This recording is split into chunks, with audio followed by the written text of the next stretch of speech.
शान्ताकारं भुजगशयनं पद्मनाभं सुरेशं विश्वाधारं गगनसदृश्यममेघवर्णं शुभाङ्गं लक्ष्मीकान्तं कमलनयनं योगविद्यानगम्यः वन्दे विष्णुभवभयहरणं सर्वलोकैकनाथनं श्रीविष्णवे नमः। कथा उवाच एकदा नैम्यसारण्ये ऋषयः सौनकादयं प्रवच्छमवनयं सर्वे सुतः पौराणिकं खलु। एक समय ने क्या क्या मनचाहा फल प्राप्त होता है हमें बतलाइए, हम सुनना चाहते हैं। सूत जी बोले, नारदेनैव संपृष्टो भगवान कमलापदे सुरेश्याहं यथावाहं तत्स्वतं समाहितः। सूत जी बोले कि हे महाराज, एक समय नारद जी ने जिस प्रकार का प्रश्न आप पूछ रहे हैं कि व्रत अथवा तपस्या करने से क्या क्या वांछित फल प्राप्त होता है, क्या क्या मनचाहा फल मिलता है, तो उसी प्रकार एक बार नारद जी जो हैं लक्ष्मीपति श्री सत्यनारायण भगवान जी से नारद जी ने पूछा था कि हे नारायण महाराज, हे भगवान, व्रत अथवा तपस्या को करने से क्या क्या फल प्राप्त होता है, व्रत अथवा तपस्या को करने से क्या क्या वांछित फल प्राप्त होता है। श्री विष्णु भगवान श्री सत्यनारायण जी से पूछा था। और विष्णु भगवान जी ने श्री सत्यनारायण भगवान जी ने नारद जी को जिस प्रकार कहा उसे मैं आप लोगों को सुनाता हूँ, आप लोग ध्यान पूर्वक सुनिए। एक समय नारद जी परोपकार की इच्छा से अनेक लोगों में घूमते हुए नारद जी का मृत्युलोक में आगमन हुआ। नारद जी मृत्युलोक में आ पहुंचे और वहां आकर के अनेक प्राणियों को दुखी देख करके, अनेक जीवों को दुखी देख करके नारद जी जो हैं अनेक जीवों को दुखी देख करके नारद जी अपने मन में विचार करने लगे कि इनका दुख कैसे दूर होगा।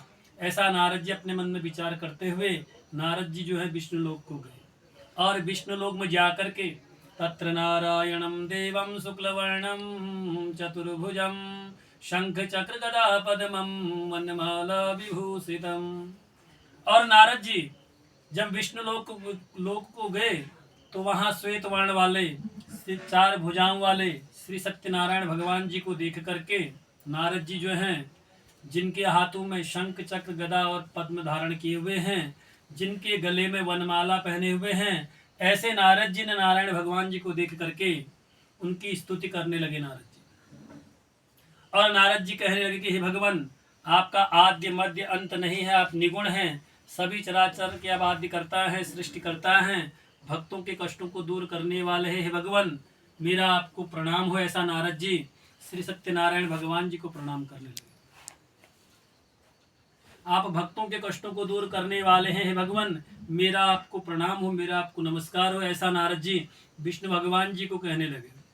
और श्री सत्यनारायण भगवान जी इस प्रकार के वचनों को सुनकर नारद जी से कहने लगे कि हे प्रिय नारद जी, आप किस कारण से यहाँ आए हुए हो, तुम्हारे मन में क्या चल रहा है, वह सब मुझे बतलाइए।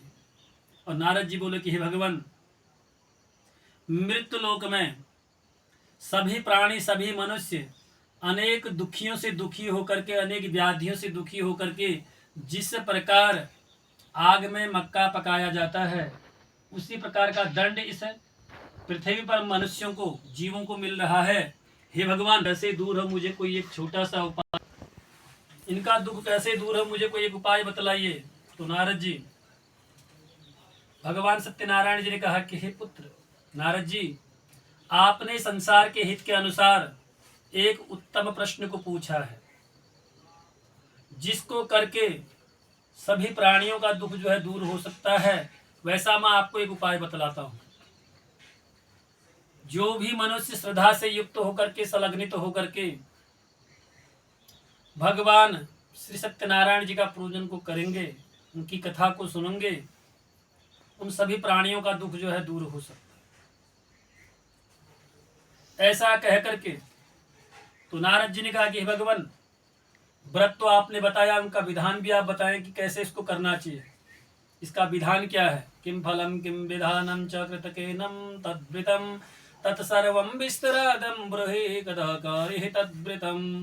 हे भगवान, इस व्रत को करने से भगवान नारायण श्री सत्यनारायण की कथा को सुनकर के उनकी पूजा को करने का क्या विधान है, कैसे करना चाहिए, मुझे विस्तार पूर्वक इस व्रत के बारे में बतलाइए और बतलाइए कि इसको करने से क्या फल प्राप्त होता है। तो नारद जी पूछ रहे हैं भगवान नारायण से, सत्यनारायण से, और भगवान जी ने कहा कि हे वत्स, हे प्रिय नारद जी, ये जो है ना, जो भी मनुष्य इस व्रत को करेगा उसका दुख शोक आदि सब जो है नष्ट हो जाएगा।